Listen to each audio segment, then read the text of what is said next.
Welcome to the Soul Curious podcast. I'm your host, Sammy Anderson, and in this podcast, I talk about all things spirituality and self-development and how we can use these tools as guidance to connect to our highest self. My goal is to connect with others who share their talents with the world and who are unapologetically themselves. Tune in every Tuesday and Thursday to hear these conversations and quench your curiosity.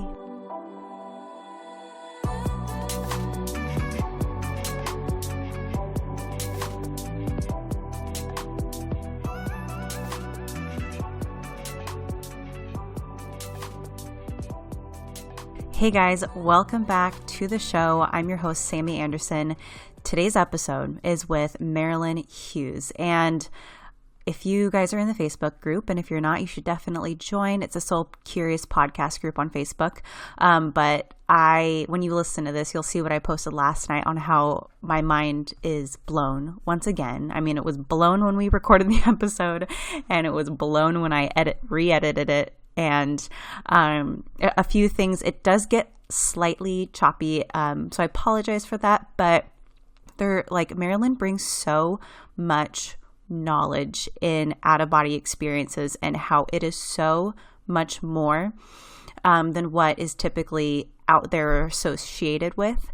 And so just having her talk about it, and not only just talking about out-of-body travel, but what she does with her foundation to help people with their basic needs, because, not everyone in the world has their basic needs yet. So we are so blessed to, I'm so blessed to be able to have the technology and have these resources to talk to you guys and to put this out there, but not everyone has the chance to listen.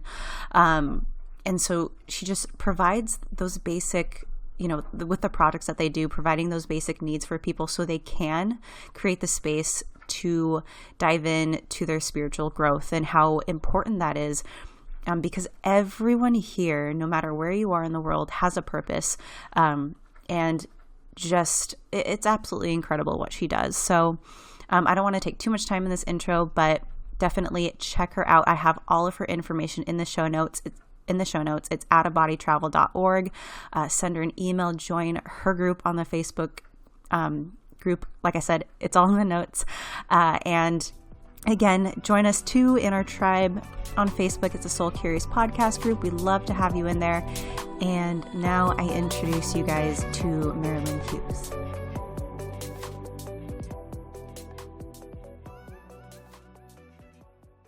So my biggest question is just having out-of-body experiences in OOB, is it the same as astral travel, or are there different things? A lot of people think it is, but it's actually kind of different. Okay. Out-of-body travel does encompass traveling to a lot more places. Mm-hmm. Astral travel really refers primarily to traveling in the fourth realm, which is the overlapping dimension around the third dimension. And so it's a very limited term if you're going to be, theologically correct with it, I guess you can say. Out-of-body travel, you're not just traveling in the astral realm, which is really just the fourth realm. You're traveling in the realms that are above, below, and intermediary, which means heavens, hells, purgatories, everything in between and beyond and all around. So out-of-body travel kind of encompasses it all, whereas astral travel, just by definition, is speaking primarily of travel in the astral realm. And the astral realm is what most people will immediately come upon when they start having out-of-body experiences. They're going to be in that astral realm because they're going to separate from their body and go from third dimension to fourth dimensional reality. So that will be the first thing that they're going to be dealing with. But as the experiences progress, you're going to be going to a lot of different spheres of existence and a lot of different places. Mm-hmm. Yeah. Oh my gosh, that's so cool. I've been practicing, and I don't know what's holding me back. I think it's fear. I did have one kind of experience when I was trying to astral travel, where I just I realized what was happening, and then I kind of I feel like I fell out of my body, but then I kind of freaked out and I came back. And I was so That is, frustrated. that is very, very common. Everybody goes through that process. And what you'll see, I have a book called Come to Wisdom's Door, which is, gives you the basics to start with as you're starting to have or seek out of body experiences. And it talks about the different things that can block you. Mm-hmm. But when you talk about that, what that is that the moment you have like a startled reaction or a highly energized, highly energetic reaction, oh boy, or, fear or whatever, you're going to literally go right back into your body. Yeah. And so one of the things that you might want to work on is you work on through meditation and stuff to discipline yourself so that when it happens, you're going to be able to like subdue that reaction. Mm-hmm. It's it's a little challenging, but with a little practice, people are able to do that.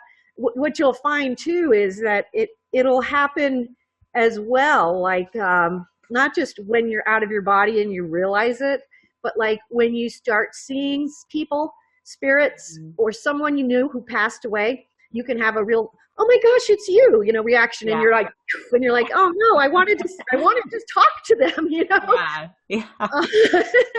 But you can have the same kind of reaction. And so there's a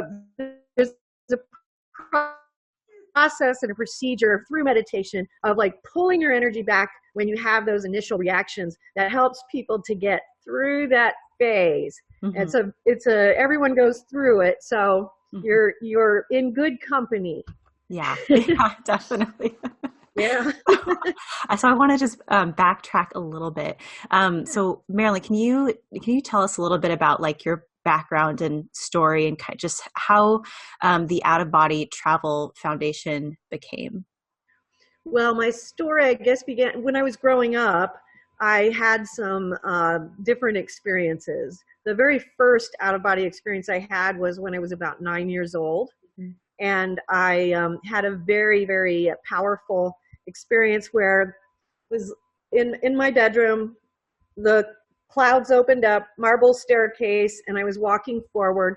And there were two beings at the top who were, God figures who were showing me stuff that I needed to do in the future. There were angels lining the staircase. And it was, the first time I'd had something like that at the age of 9. So I was pretty blown away by it. But I was told that I would be doing something with this later on in my life, and that it was something I needed to do. And I was shown certain obstacles and difficulties I would go through. And then when I was about 22 years old, I had my second experience, but it happened as like my first experience as part of that chapter of the journey. And it was more of an experience where I woke up in the vibrational state, which is very, very, heavy duty vibrations. You feel it. That's the disconnection from your physical vibration to your spiritual vibration. And then I ended up rolling out of my body, floated up to the ceiling, realized that this was going on, had a moment to be like, wow, this is really going on, and it kind of started from there. So ironically, when I was younger, I was very interested in other things as well. So I was working in radio news at the time. And at the time, I guess I looked at it somewhat as becoming a reporter on the realms. Ironically, it was my husband who encouraged me after it started happening repeatedly to start writing things down, to start journaling it, which is something I recommend for everybody, is to journal your experiences, because what happens is these experiences always expand upon themselves, and there will be things that you will only see in hindsight by having that written record that you can look back on, and then you'll see how things come together over time, mm-hmm. much more clearly. And so, yeah, what happened was I was doing my thing. I was a mother, and just kept journaling those experiences, and then just started writing more and more. And I was, given direction all along the way. Everything that I do, from creating the initial website to what the covers should look like, what titles are, they all come to me in mystical experiences.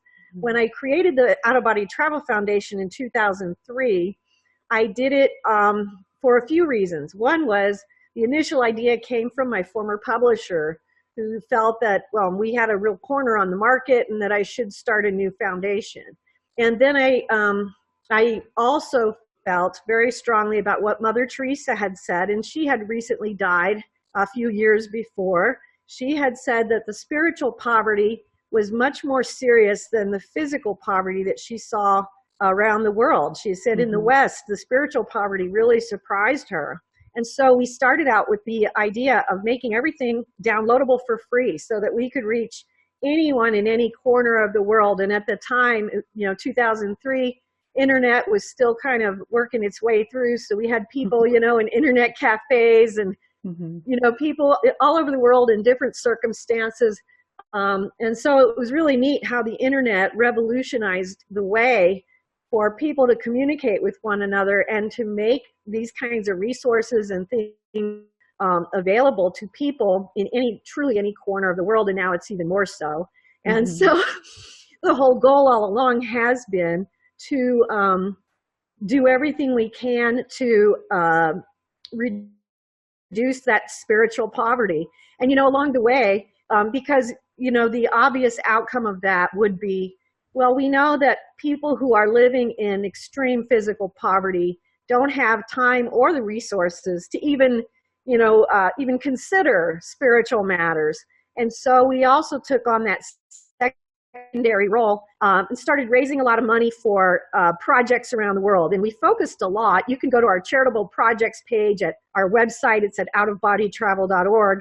And you can see all the different, and water and sanitation. And the reason for that was that the United Nations, about 5 years ago, declared that the biggest obstacle to developing countries was the lack of water and the lack of sanitation. So we really got excited about doing things involving getting water and sanitation, because, which includes, not just the wells and everything, but also the plumbing that supplies, toilets and things like that. Because a lot of the problems with disease are sanitation issues. It's having all of the proper disposal of waste. And, so the reason we got very excited about all this is because when you create the opportunity for people to not be in the state of physical poverty, you make room in their life as well for them to partake of, the spiritual abundance as well. And so we don't want to forget that, we live in a country where we are very blessed. We don't want to forget that there are a lot of people in the world who may not have the opportunity, the time, or the resources that we have to explore the mystical realms, the out-of-body experience, and all these things. And so when we realize how important out-of-body experiences are, which we'll talk about, we want to do everything we can to bring everyone towards the ability to actually work on the spirit in this lifetime. We come to this realm for a short time. We come for a very specific reason. We have very specific reasons for each of us.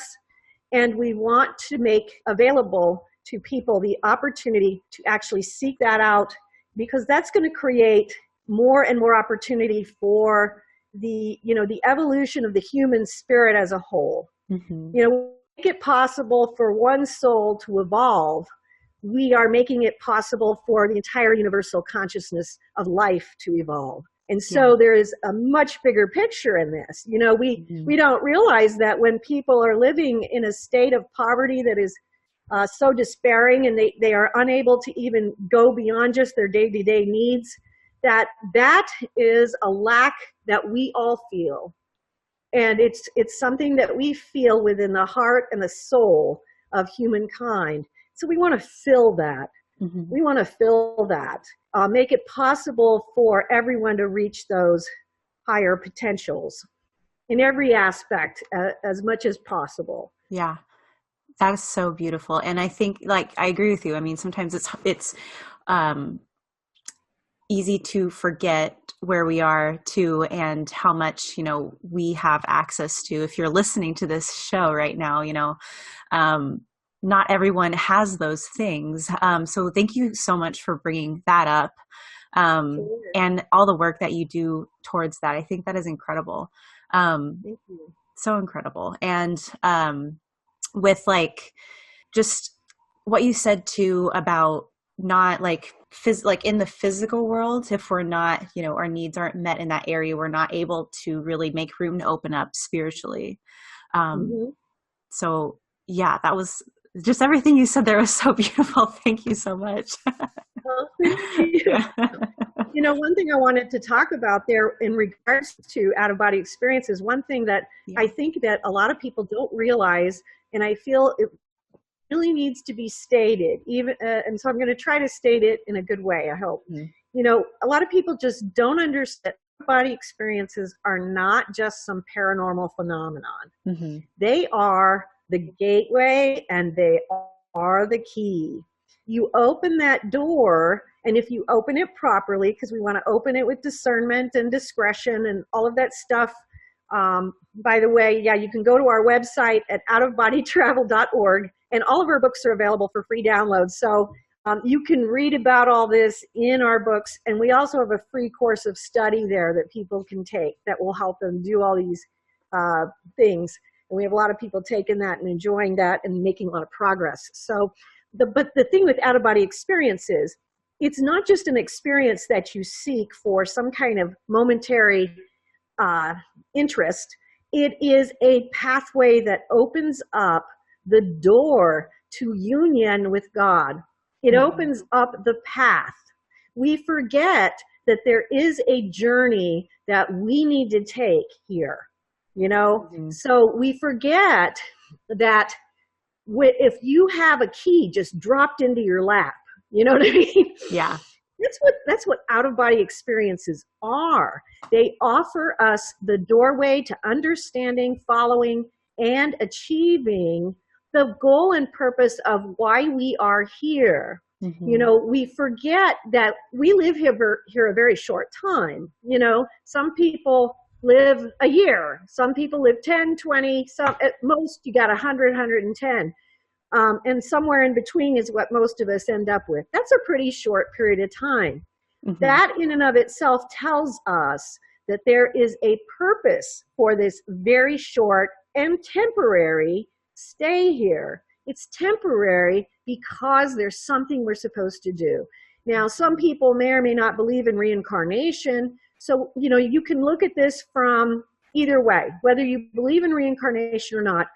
You come into this world to experience that temporary reality, and there is something that you need to achieve. What out-of-body experiences will do is they will take you there. They will take you there. It starts out as these basic experiences that people talk about having, but it transcends and moves into this vibrant panorama, which literally opens up the worlds of God to us. The worlds of knowledge are right there. It's really interesting because, there's so many things that I've discovered in these out-of-body experiences that I've had over the years, but, literally it's right there floating around us in the ether. But what out-of-body experiences and all the processes that go into it are going to do, they're going to give you the ability to all of a sudden see that they're there. They've always been there. They're there for the reaching. A lot of people don't understand that when you have out-of-body experiences and as you progress, you're going to start receiving instruction. You're going to be starting to receive all kinds of, you're going to be shown things about yourself, things that you need to be working on. We begin what's called the path of purification, where we are taken through to look through at all the essence of good and evil within our own soul and all the essence of good and evil around us in this world. And in these third and fourth dimensional mortal worlds, that's what they are, the battles between good and evil. But we want to transcend this at some point. So for those who understand or believe in reincarnation, you don't want to keep coming back and doing it over and over again. Right. What we do see in the spirit world is that a lot of human souls do just literally stand still during their earthly lives, because we have become so concrete and so stuck to the ground that we do not recognize that we have to take the steps towards a liftoff. Mm-hmm. We don't want to waste our time. We don't want to go to the end of our life and exit our body and realize all of a sudden, hey, you forgot about this, and this, and that was everything we sent you there to do. So, let's try again. Yeah. In my journeys throughout the years, you receive many, many visitations from guardian angels of all kinds and teachers that come throughout the years. I've had so many teachers. They come to teach you of different aspects of your soul that you need to understand better. You have different teachers come in and help you recognize the difficulties that you have in seeing your own self. We all don't see ourselves the way other people do, unfortunately. That's hard for us. Mm-hmm. And we are given a chance to enter into, the realm of knowledge is where energetic truth resides. Yeah. And what the energetic truth is where the knowledge of what something is according to the mind of God lies in vibration. And when you go there, you're given the opportunity to touch into the energetic truth of what things are. Mm-hmm. And these moments transform who you are. Mm-hmm. Because every time you leave your body and go out, there's a part of your soul that is traveling to another space, realm, whatever, and you're trying to bring back to earth that knowledge or that energy of the place that you've been. It's a continually building process. And that's what a lot of people don't understand about out-of-body experiences. They really are the key. They're the key to your spiritual evolution. And the other thing I want to add as my disclaimer is not everyone's going to have those experiences.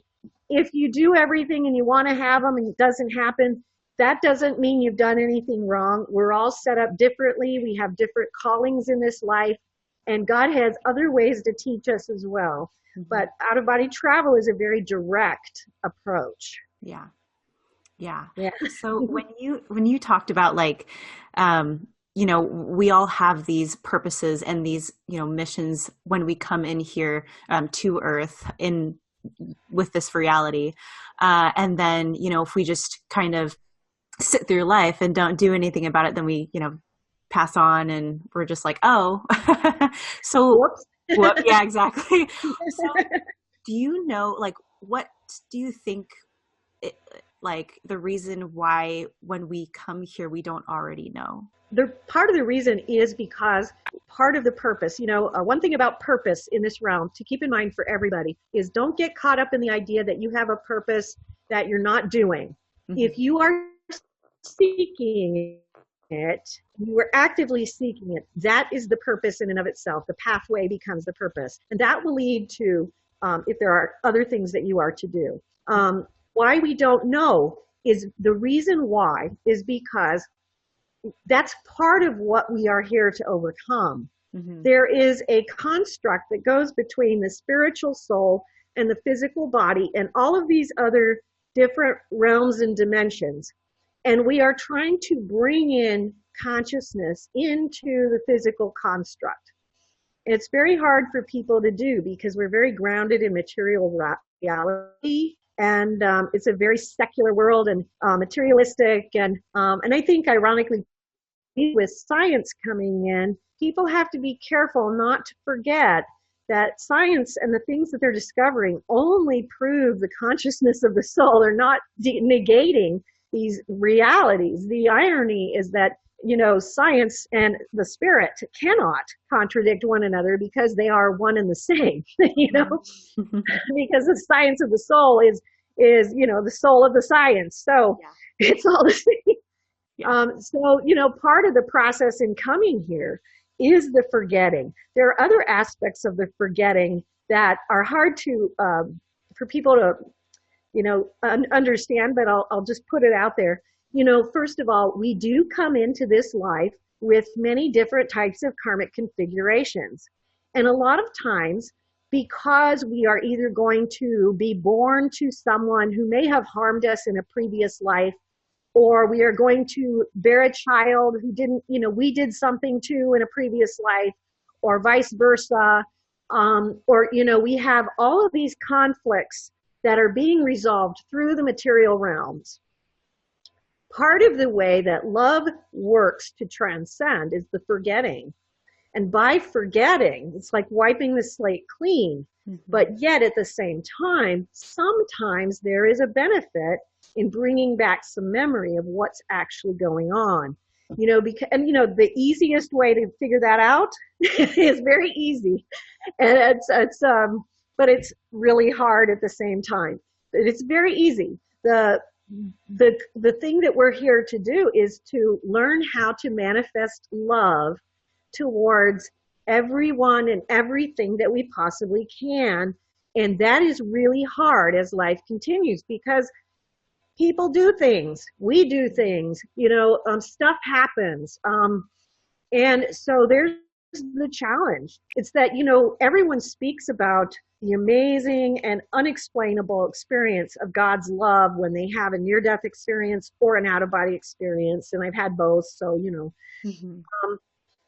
But what we are really challenged to do, ironically, is, bringing that love every time we're going out, bringing a little bit of it back with us. Bringing heaven to earth is what we're trying to do. You know what I'm saying? Yeah, yeah. And so what we're doing is when we experience this amazing, majestic love of God that is so beyond, and every single one of us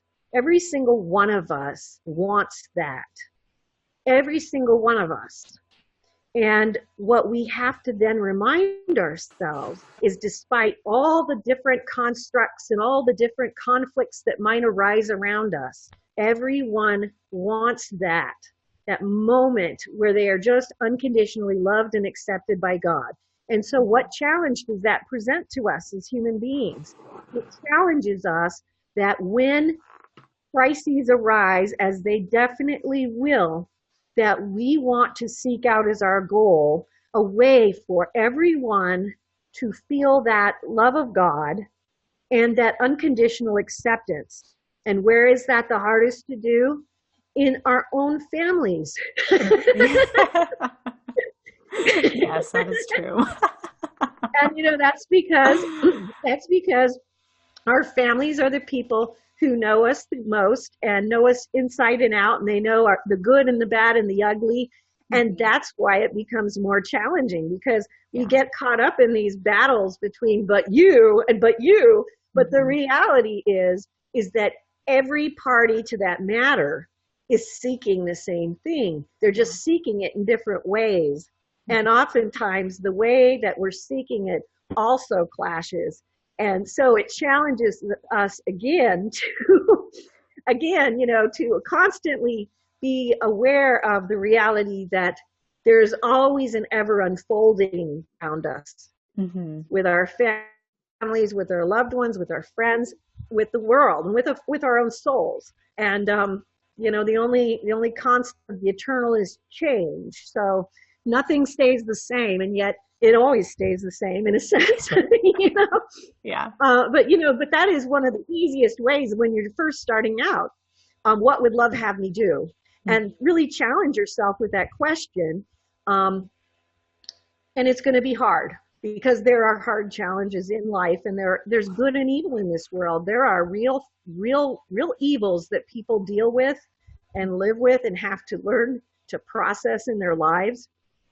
And so, but that's where we begin. Yeah. That is such a beautiful message and reminder, and just somewhere to start. And thank you for sharing that, because processing what you said to, what we're here to do is create that love, bring that love, from God, from the universe, from, that source. And like, I remember listening to, I think it was a podcast or something, but it was about a shaman who had his like near death experience. And he talks about his experience about going, to, I don't remember what exactly how he described it, but he said that the only thing he could like feel, the only thing he could even express, and like words didn't even do it justice, was just like a profound sense of love. And he knew like then that's what he was supposed to bring down. So you just saying that's incredible.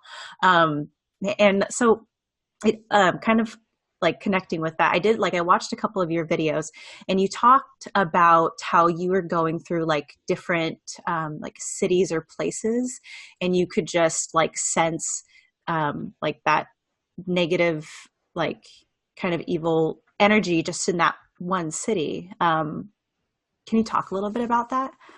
Yeah, and that's a really good question, because again, so we're talking about love, and we're in this beautiful, flowery, highest of heaven kind of place, and then we have to deal with what we have here. Mm-hmm. And this is the realm where the battles between principalities and powers go on, and there is a battle between good and evil, darkness and light, and battle between the angels of darkness and angels of good. And so, there's a great deal of information in my books about spiritual warfare, because I've been pulled into quite a bit of spiritual warfare. Mm-hmm. And the reality is that there are a lot of places where there is a lot of density in the mystical realms in terms of the actual just presence of demonic forces. Mm-hmm. And this is really important for people to understand from the standpoint that we as human beings, again, coming back to our discernment, we have to recognize that there are forces that are working for us against us.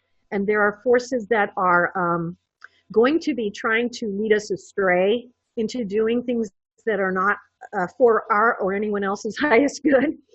And there are also going to be forces that are going to try to lead us into something better than that. The reality comes down to, this interior battle, which we all face, which is, and this also ties back to when we come to the end of our life. Do we want to have worked through the debts that we have accumulated in previous lifetimes, or do we want to actually end up more debt? And when the way you look at debt is just simply things that you have done that have wronged others, because these are debts that we have to pay, that we have to rectify. So the reality is that there is a lot of darkness on the earth, and right now it's a pretty dark time. Mm-hmm. We've come through a lot of really horrible wars around the world, and they're still going on in quite a few places. We have hundreds of thousands of refugees from these wars. We've seen more genocides in the last 30 years than I ever thought I'd see in my life when I was a young child. I remember growing up, and it was post-World War II. My mother lived, during World War II. And I remember thinking as a child, well, thank God that'll never happen again.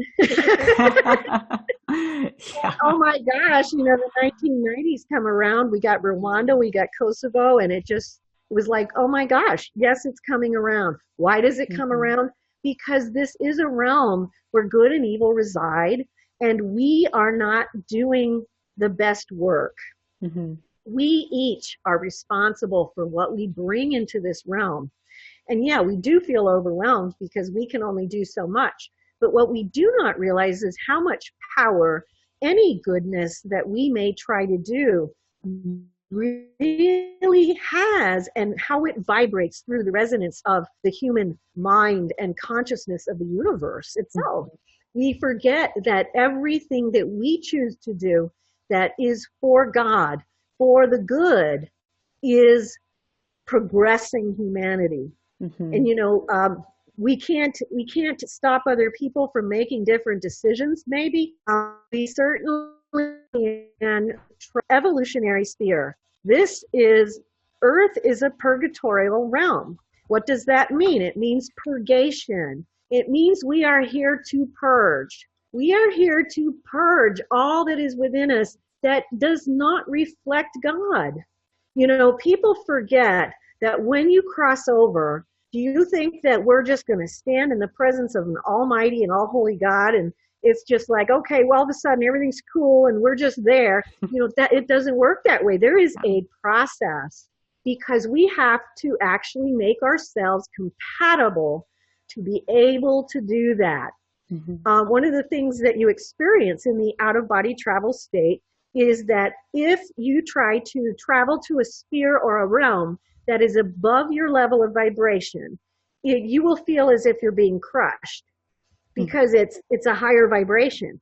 So we have to become compatible to higher and higher spheres. So what that requires of us is a constant process, a purification path where we are recognizing and addressing our failings, our sins, the things that we're doing that are hurtful or harmful to other people.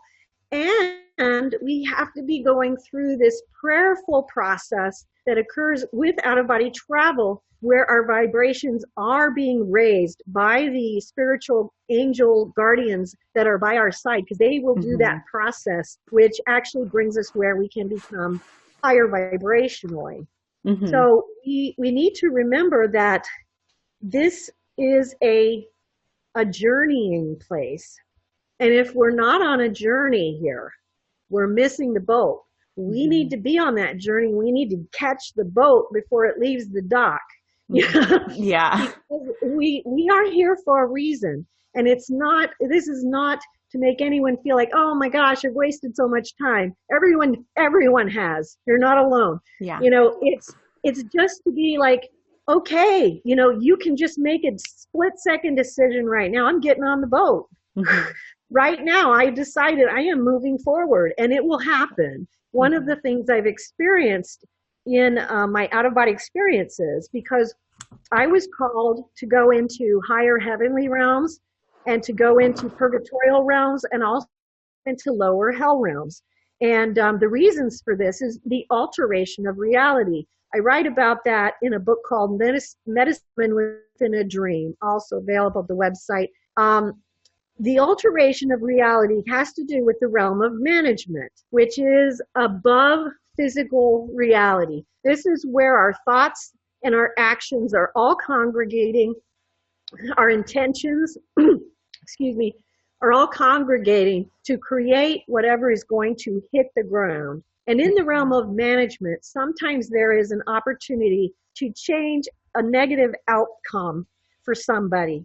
And there are times when God allows this and actually sends people in or angels in to do that work, to change that outcome, because he doesn't want to affect their greater program, which is the purpose for their incarnation, too drastically, you know, because sometimes people will do things that should get them killed and somehow they still live, and, you know, that's why. Because there's an alteration going on.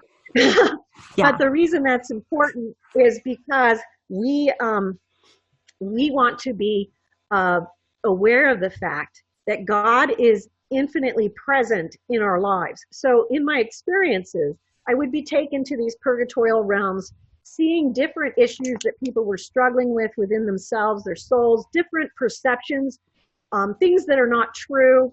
You know, people they'll twist the truth in their brains, or ideas about God that are not in the line of truth. And so all these things are being altered. But what I saw, you know, you go to the lower realms and what you're looking for are souls that have taken that light, that moment. It's a split second. Where they're like, I don't want to do this anymore. And they mean it. And literally help is sent in a split second to that soul from above. Even if you're in the lowest hell realm, you will receive angelic assistance to help you to take a step up. And, you know, there's an infinite number of realms in the heavens, infinite in the purgatories, infinite in the hells. So it's all a progression. We're right there in the middle in these mortal worlds. We want to remember you can instantaneously decide on getting on the boat. And you can do it right now. Yeah. So, it's not something where you need to be like, gosh, I've wasted so much time or anything like that. Don't even go there. Yeah. Don't waste any more. Just get on the boat, right? We want to remember those things. Yeah. Yeah. I love that message so much because, a lot of the times like we feel like we get stuck in where we are. And I've heard this from like, friends and family members when they've, told me about like just experiences that they've had and how when they reach a breaking point, and with that breaking point, when they, yell out to God or, just, I need help, and then they like something comes in, something, they receive something or, they get a new job or, all these things. So I think like, just for like that message of we are always supported too. Yes. And, yeah, supported no matter what. That's actually something that I think I like, I made like this quote that, if you knew you were supported no matter what would you do? But yeah. And I had an out-of-body experience a couple of years ago that was just so beautiful, hard to put into words, but I'll try. Mm-hmm. I was taken into the throne room of God, and you know how people will say things like, well, how can God be aware of everybody all at the same time? All those kinds of things. Yeah. And so I was taken into the throne room, and for this night, I was given the supreme honor. It was just so amazing to travel through the Spirit of God as he, went through a night among the human race. And I was literally rendered speechless. Yeah. Because literally there were thousands of alterations. It was like God was this moving force of good. It was thousands of alterations per millisecond. It was like, how can this, but we forget that God is God because he's God. We want to remember that the way that we think or what we're able to comprehend is not what God is. And when I was in this space, I was so humbled, and it was just so majestic to see these one after another, and it was so fast, speed of light, and it was just unbelievable. But I can absolutely say that, yeah, God is aware of everything. It was an unbelievable experience to just be within that current of energy as it moved among the peoples. Like, it was just all, and it just knew what needed to be done in each space. And it was so fast. And, but it was really beautiful thing too. And, but yes, God is very much aware. And the minute the minute we really mean it, when we ask for help, it's there. Mm-hmm. Mm-hmm. Absolutely. We may not be aware of it. We may not be aware of it, but it is there, and we will become aware of it as much, as we recognize that, okay, I know you responded, so I'm going to just kind of be patient here. Yeah. Yeah. Doesn't mean we always get the answer we want either, because we know tragedy occurs in this world. We know that. Mm-hmm. Definitely. Yeah. So with an out-of-body experience, like what for someone who, would like to experience that, what would you say it's something that you can like practice towards, or can it sometimes happen like randomly and unexpected? It does happen spontaneously for some people, but you can absolutely practice towards it.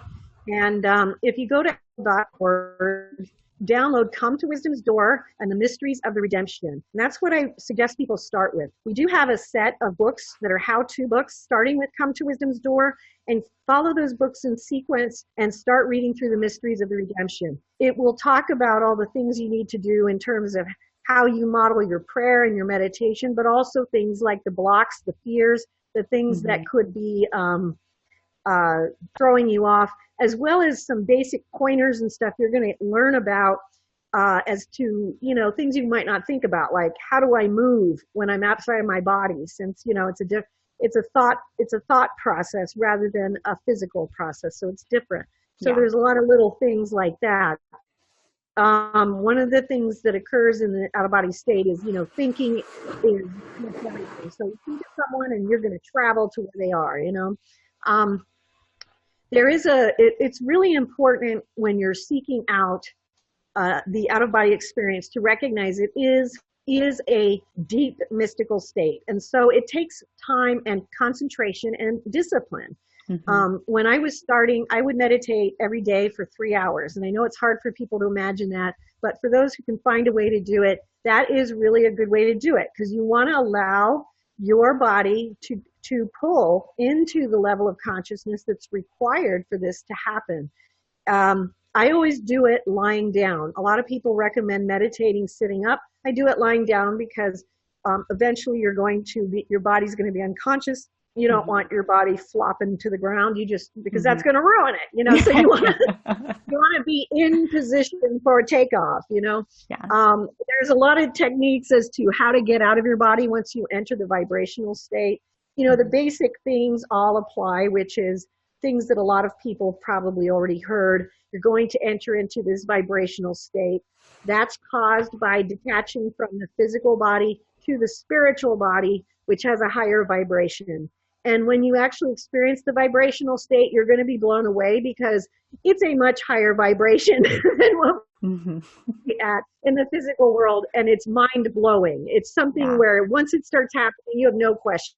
That's what's going on. A lot of times you're going to start hearing the noise. It's like a jet engine sound. That is the higher realms that are vibrating at a higher frequency. You'll hear voices. That is the thoughts of humankind through the astral fourth realm. So you're going to be hearing the thoughts of human beings as you're entering into that space. Usually around that point, sometimes a little further, most people will be immersed into like this unconditional love of God. And a lot of the time what comes with that is also this innate knowing. It's like the mysteries of existence are just revealed to you for that moment in time. And it's like everything that you could ever wonder about, you just all of a sudden understand. Unfortunately, when we return to the body, some of those things, most of those things don't come with us. We usually retain the love, and the love is really quite transformative because it is such a different form of love than what we experience on earth, that it demonstrates to us, literally, it shows us the model of what it is that we are seeking to be or become ourselves as much as possible, because we're humans. But it's providing us that model. So we know, okay, so the level of what I perceive of love is not what love is. This is love, and this is very, very far beyond what I have, been able to, create myself. So this is the model that I want to seek after. When one of the things that also happens when you have more and more experiences, that knowledge that you experience when you're in that consciousness of God, you start bringing some of that back. That's part of bringing heaven back to earth. Some of the mysteries do come back with you over time, but not usually just all at once. Some people have that, but most of us, you'll take in different pieces at different times. A lot of the practice involved in going towards having out-of-body experiences is doing everything you can to place yourself in a state of receptivity. So, you're wanting to do long stretches of meditation, and prayer time is separate as well, because meditation is receiving, prayer is speaking to God. So when you're meditating, you're trying to be receptive. So you want to save prayer for other times, but the prayer is just as important, because Jesus always said, ask and you shall receive. That's true. So we need to ask for these experiences. We need to place ourselves in a position of submission to God in these experiences. Sometimes people will get very interested in, I want to do it this way, or I want to do it that way. Don't waste your time with that. You want to just surrender to allow God to do it His way, because none of us has any idea what to expect or what is actually best for us to see. one of the things I learned early on is like, well, I really want to go see this, you know? But then when I actually just allowed God to take me to where he wanted me to go, I was like, wow, could have never imagined or thunk that up. I'm glad I went with him. Yeah. You know? So, you know, we want to remember that, you know, we want to be led by God's love and wisdom, because the universe, reality, the spheres of existence are so far beyond. It's like St. Paul said, eye has not seen nor has ear heard what God has prepared. Mm-hmm. And that is absolutely true. And that's why we have to allow ourselves to be led in that way. Mm-hmm. There's a lot of prayer and meditation. Another thing I do engage in is a lot of aromatherapy. There's a reason why I do that. I wrote a book called Fragrance Mysticism, and it goes into a lot of this where, you know, over the last however many thousands of years, the mystics always talk about these higher spheres and higher realms as a fragrance. Mm-hmm. And it's very true. When you start traveling to some of these higher heavenly spheres, there's a fragrance. You know, it's always something beautiful, flowery, and like roses, you know. Mm-hmm. And so what I have found in my own practice is that I utilize diffusers, mist diffusers, reed diffusers, wax melters. I have incense cones, incense sticks, and I utilize a lot of scent when I'm getting ready to meditate, and I do that pretty much every day, and I allow a lot of time for meditation because it really fuels everything that I do. Mm-hmm. I will light up all of these scents, because what it does is it kind of just helps to uplift you. And because you're wanting to go to the realms of the fragrance, so you're creating the fragrance here, and it kind of uplifts you and makes it an easier transit. So what we want to do is do everything we can to create that kind of an environment. So the place that you practice, the room that you choose to do these things in, you want to make it so that it is very calming and very peaceful, preferably very beautiful. You know? Yeah. All kinds of, you know, I have all kinds of stuff where, you know, I have religious statues, I have candles, I have little fairylands, and you know, I have little Buddhas that smoke out patchouli oil, and you know, so those kinds of things I try to recreate in my home, the things that I've seen in the higher realms, because I want to feel like I never have to leave them, you know. Yeah. So when I wake up in the morning and be like, I'm here again, I want to be like, oh, I'm not, you know, it's a little bit of you're not quite as rough of a transition back to the physical world. Yeah. So we want to think about that are comfortable and pretty and beautiful, mm-hmm. calming, peaceful. So things that, you know, for different people will have different things that make them feel that way. But, you know, these are some of the things that make me feel that way. Mm-hmm. Scent really is important to me. And part of that came from the fact that traveling to the higher spheres, there's always this beautiful fragrance.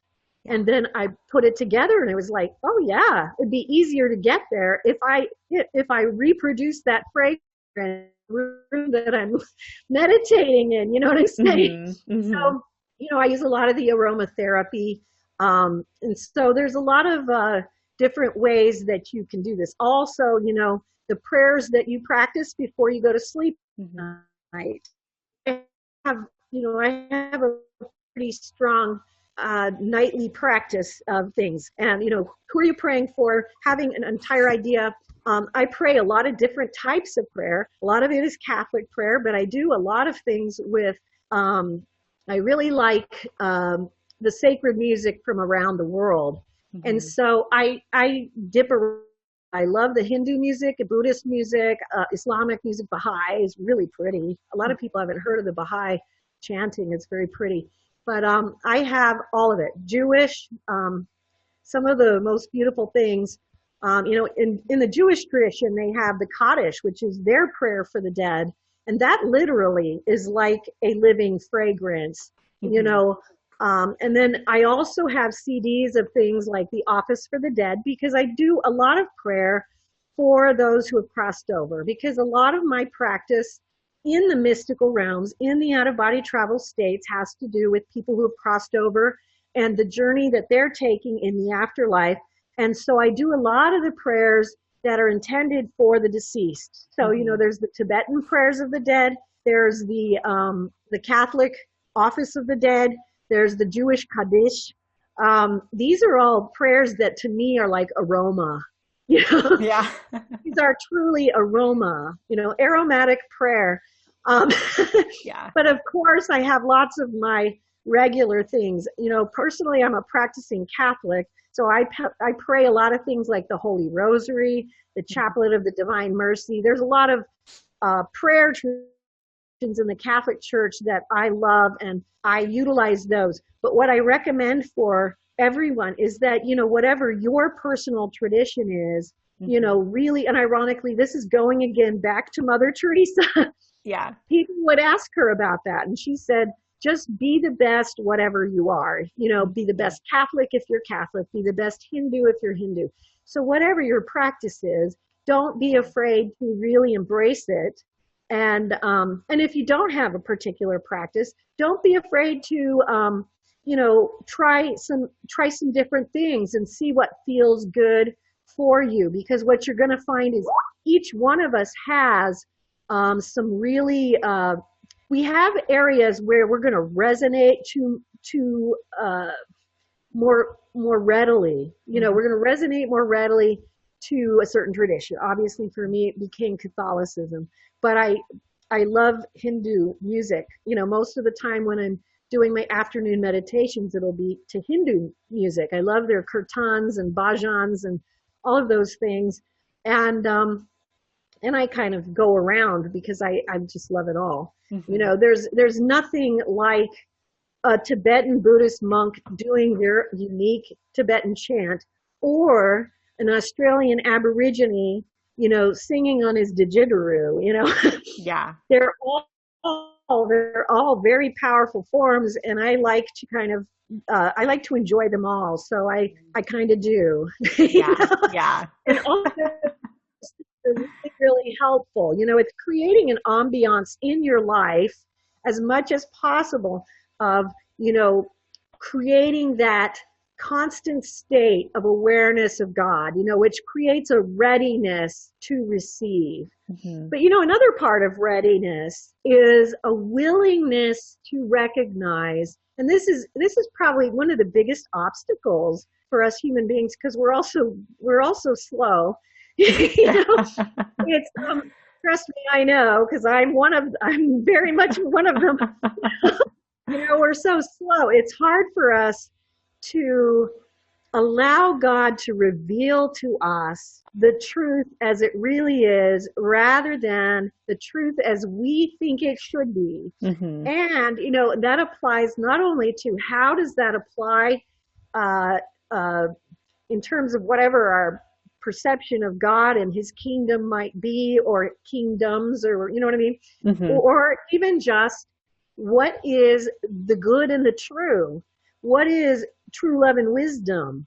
Why is it, you know, why is that so important? It's very important, because that's exactly what we're here to do. And so, you know, because it's hard for us to admit we're wrong, you know, that is an obstacle that a lot of people face. If we can hop that obstacle and be like, you know, it's okay if everything I think is true is just not. I just want to know what the real truth is, and I'm willing to challenge all my previous beliefs in order to do that. You are going to make probably the biggest leap of your life, where you allow God to lead you into that, not just with, you know, the mechanics of existence, which is part of what we learn in the out-of-body experience, but also the mechanics of what are we to do while we're in this world. And it's not really that complicated. You know, it really has a lot to do with purification, and then discrimination, and then discipline. And these paths are all really laid out in the mysteries of the redemption. Yeah.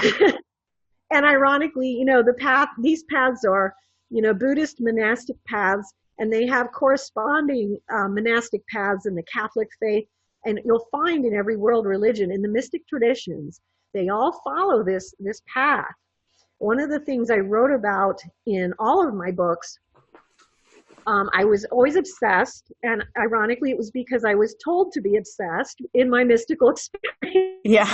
Because I didn't know about this until I was instructed. A lot of things I didn't know even existed until I just listened to God and let him tell me what to do.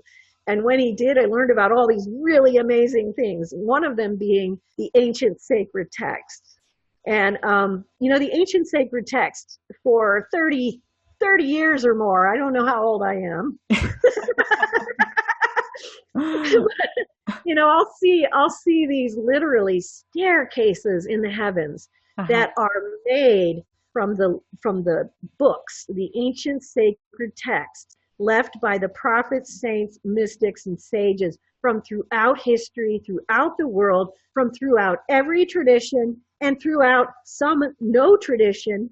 And these are the gold in this world. Why are they gold? I'm going to tell you. Because these are the writings of souls who were literally on the verge of their final ascent out of this world. And they left their secrets in writing before they left.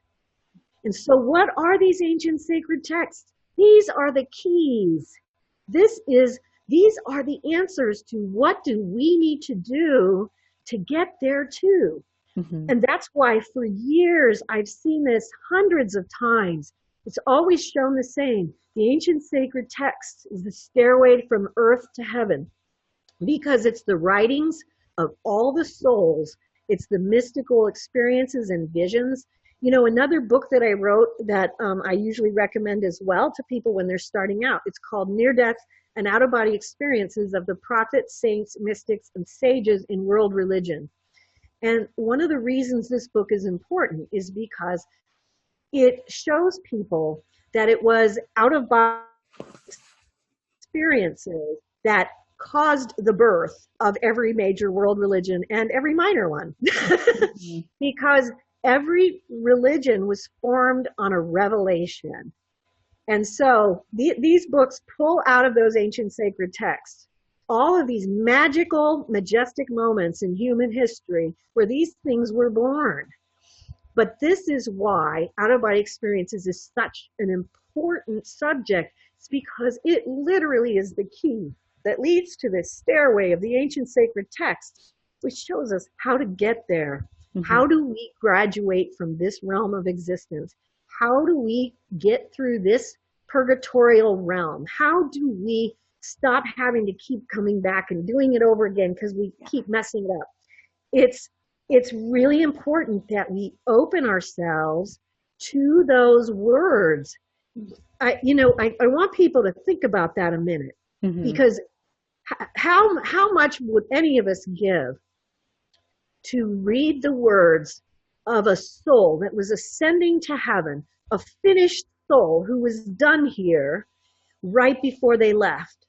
And how many of us don't know that they're out there? Yeah. I have this library in my home, and it started literally in 1993. I had a vision where Jesus Christ and the Buddha came to me and said, I want you to collect the ancient sacred texts and the prayer books from all over the world. And I said, okay, cool. And the next day I was like on the phone with a professor from a college in Denver. Okay, yeah. Do you have a list of the ancient sacred texts? And the woman on the phone just starts laughing. Yeah. And she says, well, I can see if I can, send you, a 300-page document of lists. It's funny because we really don't realize that these things exist, and they exist in innumerable measure. And that's how I ended up with a library of over 5,000 books, because I started collecting the ancient sacred texts from around the world. But what they are is the pathway to heaven. And that's why we want to open the key, which is the out-of-body experience in the first place. Because once that door is opened, God can direct you through his messengers to exactly what it is you need to overcome in this lifetime. Mm-hmm. Exactly.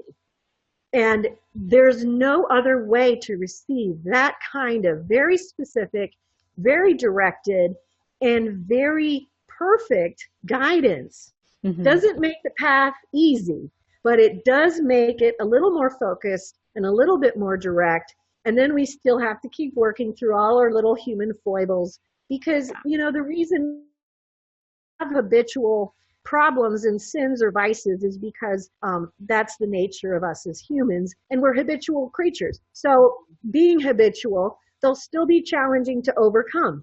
Yeah. But this is also where the out-of-body experience comes in, because we're not only being shown where is our area of concern, we're being given guidance and assistance. One of the things that I also put out that's also available on my website at outofbodytravel.org is a CD. It's called The Frequency of Otara, The Call of the Angels to Out-of-Body Travel. It was something that was given to me by the angels themselves, where it tries to replicate in sound. It's a meditation CD, the vibrational raising that you experience in the mystical states. I've had a lot of people who have told me that it helped them to have their out-of-body experiences. Yeah. But when you're having those out-of-body experiences, even when you're struggling with a particular issue, like let's say you have a habitual vice or something, you go through procedures and stuff that the angels take you through. They will literally put you on a rack, and you have 3 of them on each side, and they're going to be working on you energetically and lifting your energy up to a point where it's going to be easier for you to see what you need to see and to do what you need to do different.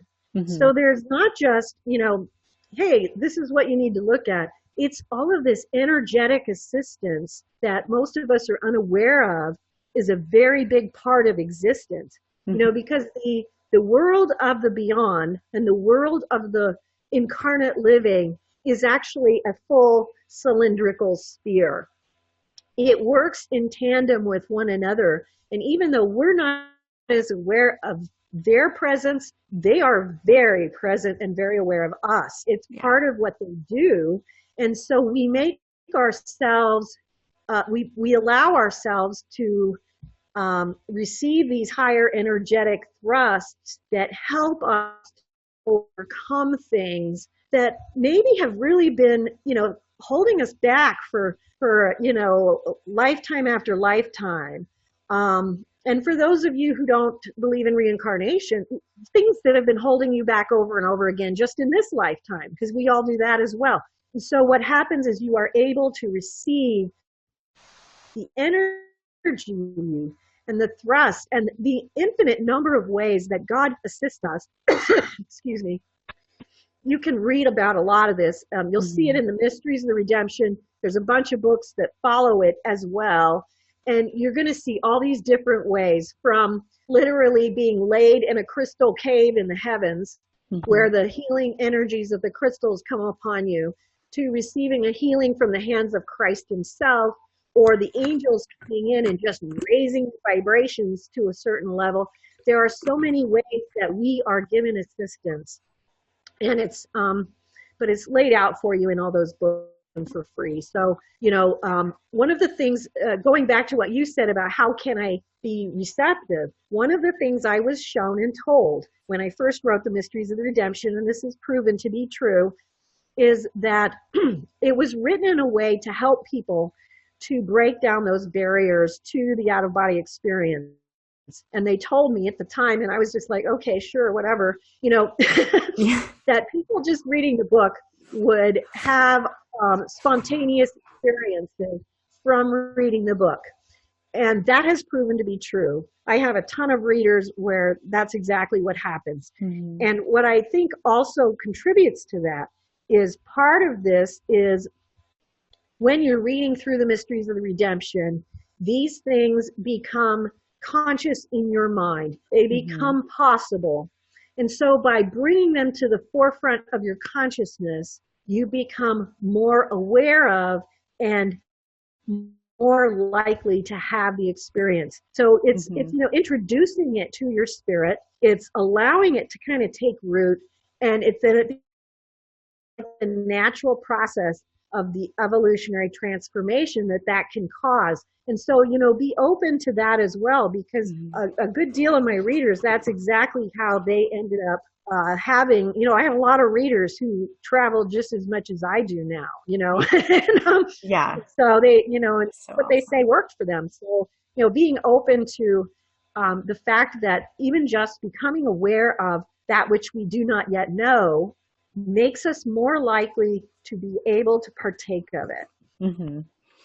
Yeah. Like, oh my gosh, like you've brought so much like new insight to me and like all of my listeners. So like that has been incredible. Like, and like, you've really made it, more of like having an out of body experience is so much more than like what people kind of associate as, or associate, yes. or associate it as. Exactly. Exactly. Yes. And so thank you for opening that up to not only myself, but to everyone. And then just, everyone that you touch through, your foundation and the books and everything. I'm definitely going to check out I love listening to meditations and meditative music. So I'm definitely going to check that out on your website. Okay. But wow, like, I'm just such a, like, curious, my mind just likes to go places and just think about all those things. But wow, like, it's a lot. I'm excited to listen to this again. But you're such a wealth of knowledge. It's incredible. Oh, thank you. Yeah. And so I wanted to touch on, so you have free resources and things on your website. Can you say what your website is again for our listeners? Sure. It's at outofbodytravel.org, and you can download all of our books for free. And we also have the music, and I have a bunch of CDs there, so you can download all of that too. So look for that. Also the course of study, which a lot of people are enjoying right now. So yeah, give that a shot too, which will really take you through the process in a very, very compulsive way, which is kind of the way I roll. It'll really give you a detailed journey into it, and a lot of people are really finding that to be an adventure, Definitely. Do you have like a Facebook page or anything like that people can? We do. The Out of Body Travel Foundation, Traveling at the Speed of Light. It's a Facebook page, and you can click at outofbodytravel.org. There's a Facebook and all of our, we have a YouTube channels. We recently put up a channel with author Q&A. And so I have about 45 questions answered so far from readers on video. So you can go to the author Q&A and also our regular YouTube channel, and all of our social media is there, and you can link right up there, and we'd love it if you did. Yeah. Wonderful. Wonderful. Thank you so much. Like, this conversation and just listening to everything that you talked about and just all the new insight. I'm so excited for everyone to listen to this. My last question, I ask everyone this, just kind of a basic question, but what's your zodiac sign? I am an Aries. I had a feeling. Really? Such a feeling. Yeah. I love, my sister's an Aries. I'm a Leo, so it's like that fire energy. I love that. Yep. Oh my gosh. I had Aries. Aries is in my moon. So that's so crazy. I just had a feeling you were an Aries. That's crazy. But thank you again, Marilynn. Oh, thank you. Great talking to you, Sammy. Yes. It was really a pleasure. It was really fun. You guys definitely check out the outofbodytravel foundation.org, or is it the outofbodytravel.org. Okay. Sorry about that. That was okay. Yes. So definitely check it out. Go to the Facebook page, and, dive into this. And again, you guys, like, like Marilynn said, just be open and, take things that you resonate with in your own practice and whatnot. So thank you again. And you guys definitely, again, check it out. And I will catch you in the next episode.